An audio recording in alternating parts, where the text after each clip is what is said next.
জয় জগন্নাথ।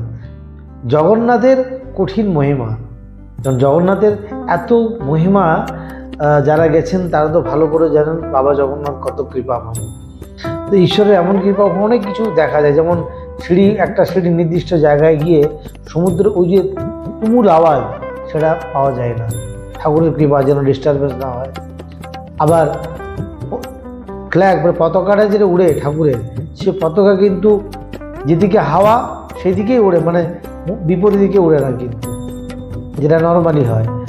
আর এই যে আমরা বলি না জগা খিচুড়ি, একটা ভাষায় মাঝখানে বলি জগা খিচুড়ি করে দিস না, এই জগা খিচুড়ি কিন্তু আমাদের পৃথিবীর সব থেকে বড় রান্নাঘর হলো পুরী জগন্নাথ দেবের মন্দিরের যে রান্নাঘর, যেখান থেকে আমরা প্রসাদ নিই।